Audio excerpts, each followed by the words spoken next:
can we make kindness as thrilling as a John Wick finale? That's Daniel Scheinert, and that's Daniel Kwan. Together, you might recognize them as the Daniels. And if that doesn't ring a bell... Okay. My name is... sorry, we'll start over. We're the directors of Everything Everywhere All at Once. And we also wrote it. Oh my gosh, Pretty wild. We produced it? Yeah, together. We did a little bit of everything on this movie. Everything Everywhere All at Once, if you ask the Daniels, is a movie about a woman just trying to do her taxes. But in reality, the film is so much more than that. The Daniels managed to combine butt plugs, a Pomeranian-powered kunai, and a raccoon-inspired riff on Ratatouille to create an ADD-addled action flick that pits existentialism against nihilism while also exploring how a multi-generational family rift can destroy the entire multiverse. Bagel! Oh, and its fight scenes are also absurd, fun as and more than anything, oddly touching. And just how they pulled that off is why we're all here. So let's talk about how the Daniels design a fight scene. Like the title suggests, Everything Everywhere All at Once has a little bit of everything. The movie is filled to the brim with truly inspired visual gags, collaborations with YouTube fight choreographers, and budget-conscious lessons learned from the Daniels' long history of shorts and music videos. And we're gonna get into all of it. But before we get deep into the memorable moments like the dildo defense and the fanny pack assault, we've got to talk about what inspired the Daniels to make the movie in the first place. First of all, just selfishly, we grew up on Hong Kong action movies, and this is just a dream of ours to be able to finally do one ourselves in our own style and on our own terms. And so we knew we wanted to make a really fun action film that went back to the choreography of like Yuen King and Shaw Brothers films that we grew up on. Yeah, I mean, I think the very first selfish seed of an idea for the movie was the idea of verse jumping, the idea that like we could make a movie where someone could tap into other lives where they have other skills and use those skills in a action scene. And so early days, like the Matrix usually use that in the ways where you're like, oh, I know gun combat, I know how to fly a military helicopter, and we were like, that's boring. Let's go for like, what if this person was a sign spinner, or this person was a hibachi chef? Like, to us that was so much more interesting, and kind of goes back to how Jackie Chan movies used to be, where it's like this everyman is just picking up random objects and using them in surprising ways. Pretty much from the inception of the film, the Daniels were tinkering with some of action cinema's most iconic tropes with an eye toward adapting them to their unique brand of comedy. And that fusion is perfectly embodied in the sign-spinning fight where the Daniels combined the Matrix's insta-learn sci-fi trope with Jackie Chan's First Strike-esque use of random objects. Even the butt plug fight was also modeled off a classic action trope. And same thing with the butt plug fight, or the moment when they're fighting over the butt plug, is basically the trope of like when someone has a gun and people are fighting over the gun, except for instead of fighting over a gun, they're fighting over a trophy to stick up their butt. But not all of their references were so obvious. Okay, paper cuts, 4 of them, 1 between each finger. Like this cringeworthy paper cut moment, that was somehow inspired by No Country for Old Men. The problem-solving part of my brain was like, oh, I kind of want it to feel like that moment in No Country for Old Men when he has a wet gun and a attack dog is coming towards him, and he has to pull apart every single piece of the gun and dry every individual piece because he was just in the river. And you're watching this really intense moment, but he has to be so delicate and he has to be so precise.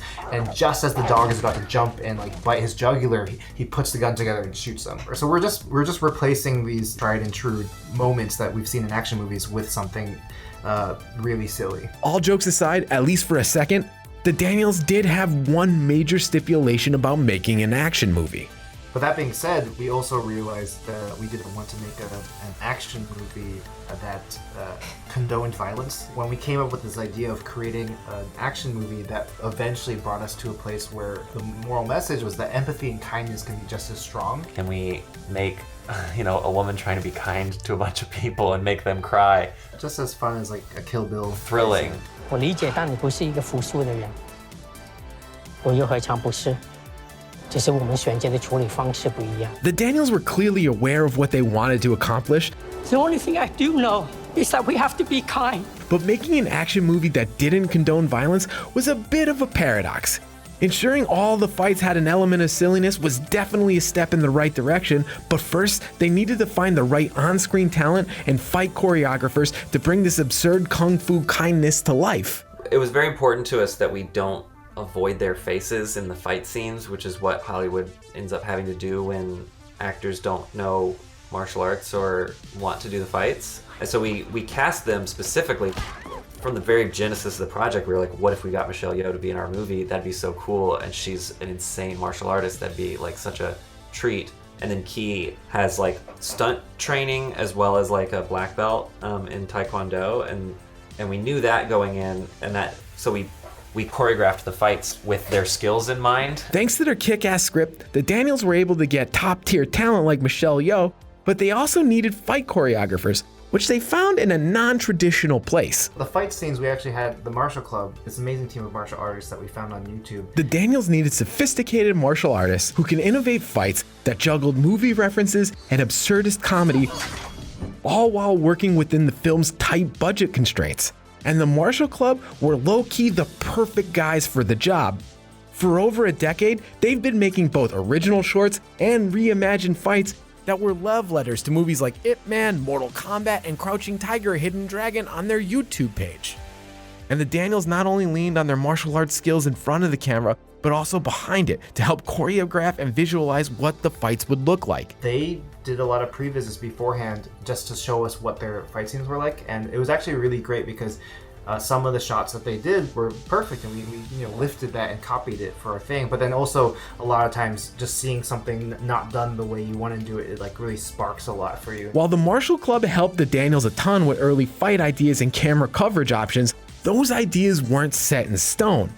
Having tried and true pros on set like Michelle Yeoh also brought their own experiences and helped tweak the fight so it felt more natural to them. Yeah, they made it their own. Michelle is like such a pro. And so like Michelle would just on the day be like, okay, teach it to me. And she'd do it a few times and she'd be like, there's something weird about this one move. And she'd be like, that doesn't feel right for me. I think I should do it this way. And they'd be like, oh, that's cool. And like, they'd make slight adjustments just right there on the day and then go action and then they'd do it. And it was like very impressive, kind of like working with a musician that knows their instrument. Who can just improv. All of the collaboration needed to design these fight scenes is yet another reminder that filmmaking is a joint effort. There's no way around it. The Daniels for sure relied on the expertise of both the actors and the stunt team, but they also counted on some low-budget lessons from their past, which they learned from all the shorts and music videos they've produced and directed. Learning hacks and cheats are essential skills for any filmmaker, and the squeeze of a tight budget is the ultimate teacher of those lessons. As the Daniels work to bring something as ambitious as the final fight scene in Everything Everywhere in on a budget of $25 million, which is a little more than 1/10 of the budget of another recent multiverse adventure, they depended on every tip and trick they learned while shooting their short films and music videos. A lot of that early stuff was us just learning how much we could get away with for how little money, like Pockets. Quick pause here for a primer on the Daniels 2012 amazing short film Pockets. The short follows a man who is about to be mugged, but what the mugger doesn't know and is about to find out is that the victim's pockets are portals to other pockets, and of course, chaos ensues. Goes both ways.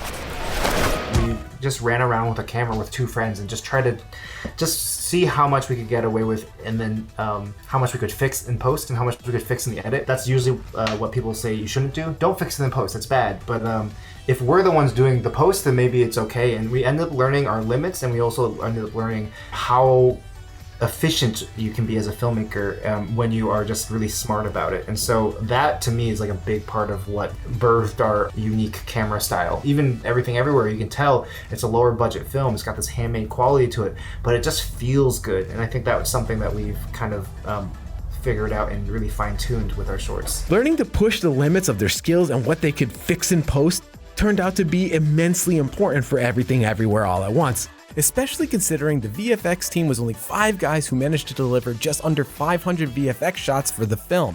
The Daniels were able to marshal their own talents as well as those of the film's cast and crew to create distinctly different fight scenes that the directors were extremely proud of. And I'm really proud of the fact that we made each one different, so that it's not like well, that one's a little bit this. It was really fun to shoot them because each one was like straight down to just the genre of the filmmaking, you know, we got to change it up and like shoot, you know, each one so differently, you know? So like the dogfight is shot messy, but it's so fun to watch an audience lose their minds during that scene because of the concept. And they're leaning forward being like, wait, is it, what's happening? Is that a real dog? While the Daniels were proud of all the fights and everything everywhere all at once, not all of them were created equal. Fights like the fanny pack fight and the final battle against Jobu Tupaki carried huge narrative burdens that the Daniels knew they had to pull off. The fanny pack fight is easily one of the more charming fights in the film. Watching Wayman whoop ass with his waist purse is another textbook example of how the Daniels infuse classic tropes with a bit of silliness to create something wholly unique. And in this case, they were using Wayman's fanny pack skills to build dramatic tension. I think a lot of these kung fu movies and all action movies in general are all about the tension and the build-up and then the release. And the fanny pack fight, we get to do that twice. You know, we have the build-up to the chapstick and then the first time he hits someone, and then we take a moment to breathe. And that moment, I think most people think, oh, that's the end of the fight scene. But then he reaches into a fishbowl and sticks some rocks in it, and you're like, oh, this is just, you know, we're building tension again for one more go at it. But the Daniels were aware that this scene was more than just the first fight. It's the movie presenting itself to the audience for the first time, be like, this is what we're going to be doing for the next hour and a half. The tension that we build up leading up to the moment when he hits the first security guard is just like so much fun. Fast forward through the dildo fight, the dog fight, and some rocks with googly eyes, and we eventually get to the final showdown, the battle between mother and daughter, between light and dark, between kindness and indifference, the battle the Daniels were most nervous about pulling off. The scene I'm most proud of is luckily the finale, which it was the one that we weren't sure was going to work. And it was the one that had to. The climax fight was easily the most ambitious fight. Like they said earlier, they kind of put themselves in this difficult paradox. They wanted a fight scene that didn't glorify violence. And we wanted to create a finale where our main character is just nicing people to death, if that makes sense. Like just disarming them by understanding them fully rather than trying to hurt them. It was such an exciting challenge that we wanted to move towards, and we knew that kind of eye-rolling message would only really be delivered if we killed the action sequences. So people just fully invested and had so much fun and had so much respect for the fight sequences that we were making. Thank you. Even after they shot it, they still weren't confident that they figured it out. Can we make kindness as thrilling as, you know, a John Wick finale? Can we make, you know, a woman trying to be kind to a bunch of people and make them cry just as fun as like a Kill Bill thrilling? Yeah. And so when we finally cut it together and got the music right, I was like, oh my god, I've never seen this before, and I've always wanted to see this, you know? The Daniels tasked themselves with creating a movie based on a paradoxically absurd premise, making an action film that doesn't glorify violence. In the hands of lesser filmmakers, making kindness as thrilling as John Wick sounds almost impossible, but the Daniels are pretty damn good at achieving the impossible. They managed to convince Harry Potter to play a farting corpse. And to ensure their follow-up film was no sophomore slump, they doubled down on their absurd sense of humor to create some unforgettable fight scenes that reimagined action movie tropes to do the impossible. Make kindness exciting. Hey guys, thanks so much for watching. If you dug the fight scenes and Everything Everywhere All at Once as much as we did, be sure to check out our top 10 fight scenes and our Art of the Scene on Kill Bill Volume 1. And as always, be sure to subscribe to IGN Movies and TV.